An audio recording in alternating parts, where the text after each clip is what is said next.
Welcome back again, rum lovers. It's me, Jamie here at Ready Set Rum, and we are here today with the Worthy Park Single Estate Reserve.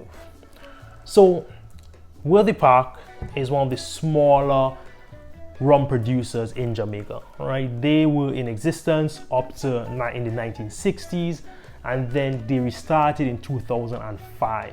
As far as I know, they had some independent bottling that was released from the establishment. However, this was the first bottle that they released from their brand, right? The Park Estate, imagine standing 1,200 feet above sea level and looking out at 9,000 acres of lush green foliage. Breathtaking valley united by rolling hills, ranges that stand guard over stalks of cane with every leaf swaying in the breeze. This is Worthy Park Estate. Well, that's a good start. That's a good start. I won't read everything for you guys, but basically it's established in 1670. Worthy Park was a gift to Lieutenant Francis Price for his service to Cromwell during his English capture of the island from the Spanish in 1655. So they really go into a lot of the history of the Worthy Park here on this box. But basically, Worthy Park, 100% pot still rums, Jamaican funk.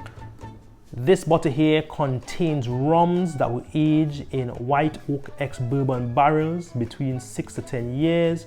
Pure single rum showcase the unique complexity and distinguished taste of Worthy Park rum. So that's a little background on the bottle, on the estate itself, and I like the look of this bottle. This bottle looks very expensive. In the US, it sells for about $66. I got this at duty free in Jamaica, a lot cheaper, right? So if you're gonna head to Jamaica, you stock up on your rums coming through duty free. There's a limit on how much you could bring, but anyhow, $60 here in the US, $66, I think up to $70 some places. So it's a pricey rum. 6 to 10 years though, which is kind of on the younger side for what you could get from other Jamaican rums. But you know, presentation is very eye-catching. It does have a regal look, and we're gonna get into the taste and the nosing, and you'll decide for yourself whether it's worth the 60 to 70 bucks or you're gonna stick with the cheaper rums out of Jamaica. All right, let's get into it. All right, I like the sound. The wood on top is really dark and nice, but these are plastic cork. And honestly, sometimes the plastic corks are better because sometimes the real corks, I've had them like break. I've had them kind of like almost want to grow mold. So the plastic corks is the technically better option, but it doesn't give as good a sound as the regular cork, right? But the dark wood on this makes it look really expensive. The labeling, the butter here, how thick this is on the bottom here. The alcohol itself is like 1.5 inches from the base of the bottle. So it does sit really high. So again, like the labeling on this, it looks like $100 bottle.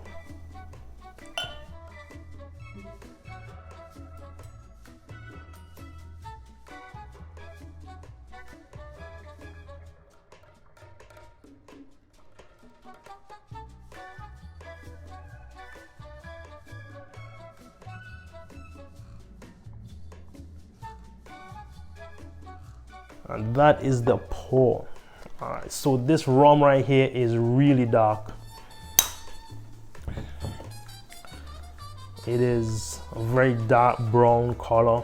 So the legs are beginning to form tight beads high up on the top there. It's not fall. A few just started falling. So as much as they say 6 to 10 years, the legs here are looking really rich, really taking its time. So I expect to get a good mouthfeel from this rum. Really good mouthfeel. All right, guys. So let's move on to the nose. Wow. So guys, when I first tried this rum, I was so surprised. The nose on this, it is so different. It is so unique. the typical everyday rums you get out there, the Bacardis, honestly, like even the Angostura, even the Barbados rums, Puerto Rico rums. This rum does not smell like the typical rums outside of Jamaica, and even in Jamaica, it has its own unique funk, right? So it's like a toffee. It's earthy. It's slight tannic. I get that kind of tannic citrus. There's a citrus in there. So in the second nose, citrus shows up a lot more. When the first nose, you get a lot more toffee and a lot more dry, pruny kind of smell on there as well.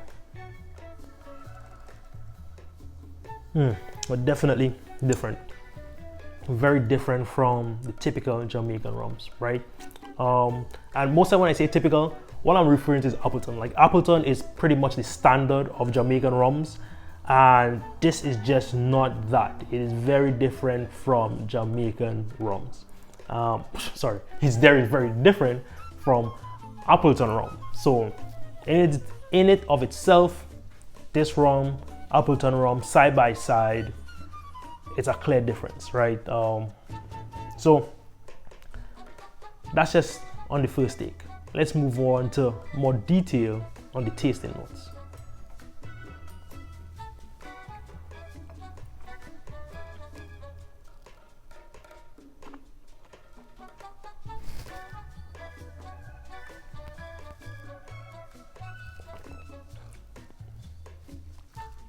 Wow, that's different.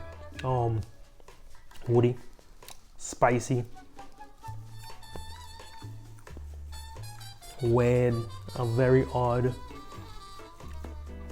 citrus note, grassy note, bitterness from the molasses, and let's try again. Let's get some more.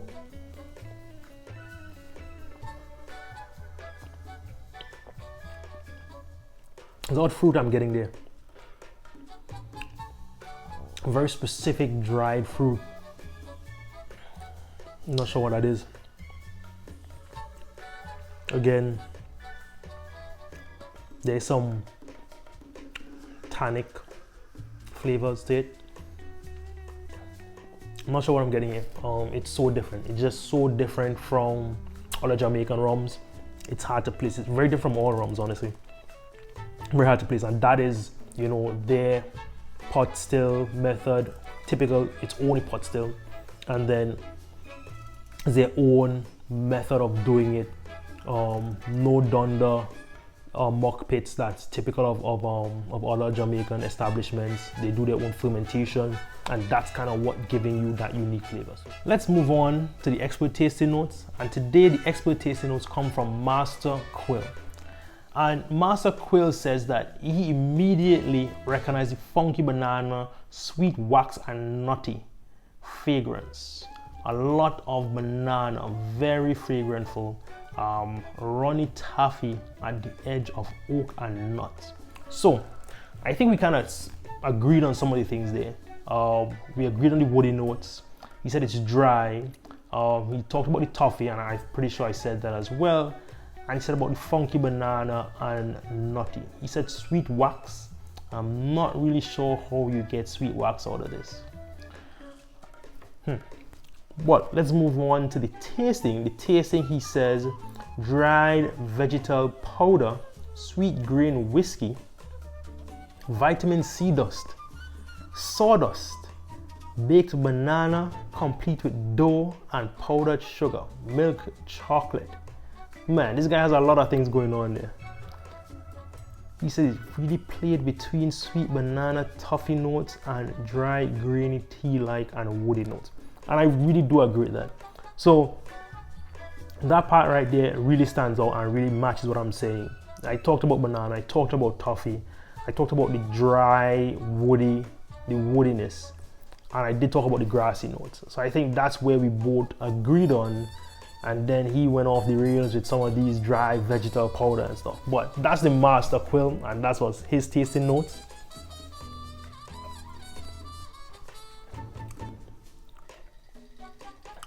woody. You get that banana. Talk about milk chocolate. Let's try for the milk chocolate.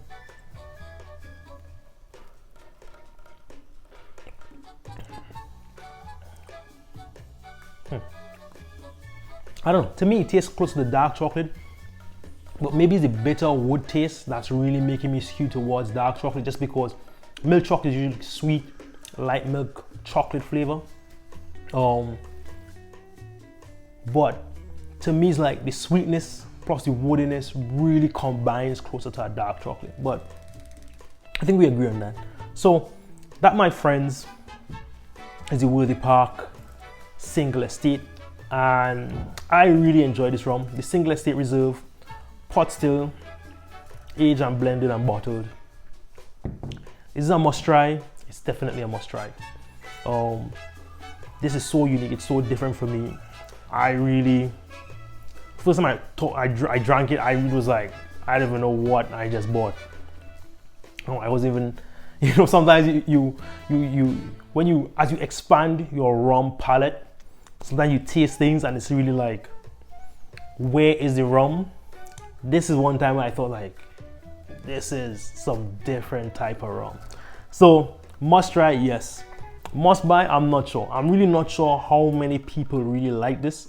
I know there's the rum geeks out there, they would love it. It's so different. It probably has a lot of high esters in this. And 45% rum, equally rum collector. I think it's a must have. I agree that it's different, it's special. It's a bit warming on the palate. You know, it has some very different funky flavors there that you won't get from an Appleton. So, you know, in you learning and diversifying more on what rums are, this is definitely something to add to your collection.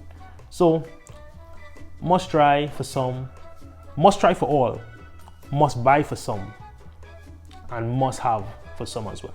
All right, guys. So, like, comment, and subscribe. This has been my review of the Worthy Park Single Estate Rum. Jamaica here, taking you around the world, one rum at a time. Cheers.